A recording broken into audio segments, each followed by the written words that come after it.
Hey everyone, how are you guys? Welcome back to my channel. So guys ਇਹ ਵਾਲਾ video ਮੇਰਾ actually India ਦੀ ਮੇਰੀ journey ਦਾ ਹੈ। ਇਸ ਜਰਨੀ ਦੇ ਵਿੱਚ ਤੁਸੀਂ ਮੇਰੇ ਰੈਂਡਮ ਕਲਿੱਪਸ ਦੇਖੋਗੇ during my visit to India. So hopefully you will enjoy it and please like and subscribe to my channel if you enjoy my video and so continue watching. I hope you're gonna like it.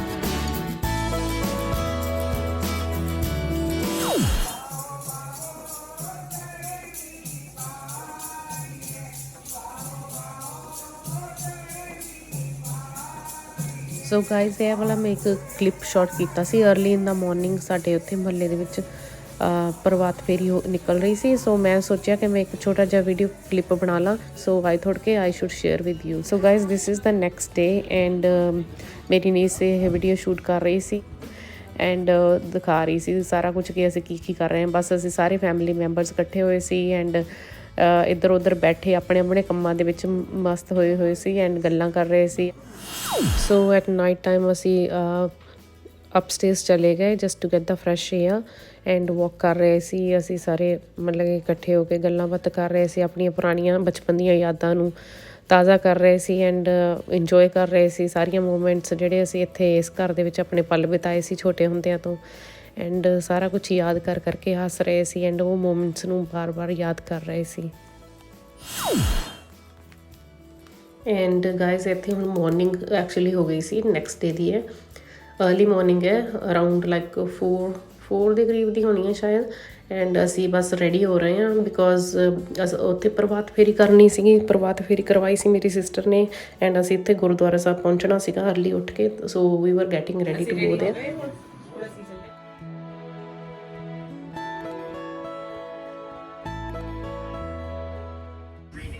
ਇਹ ਮੇਰੀ ਪਿਆਰੀ ਬੇਰੀ ਹੈ।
So guys ਇੱਥੇ ਅਸੀਂ next day movie ਦੇਖਣ ਗਏ ਸਾਰੇ family members ਇਕੱਠੇ ਹੋ ਕੇ ਐਂਡ ਆਫਟਰ ਦਾ ਮੂਵੀ ਫਿਰ ਅਸੀਂ ਡਿਨਰ ਕਰਨ ਲਈ ਗਏ ਇੱਕ ਰੈਸਟੋਰੈਂਟ ਦੇ ਵਿੱਚ ਐਂਡ ਇਹ ਮੈਂ ਉੱਥੇ ਥੋੜ੍ਹੇ ਜਿਹੇ ਕਲਿੱਪਸ ਬਣਾਏ ਸੀ ਸੋ ਆਈ ਥੋਟ ਕਿ ਮੈਂ ਇਹ ਵੀ ਵਿੱਚ ਐਡ ਕਰ ਦਿੰਦੀ ਹਾਂ।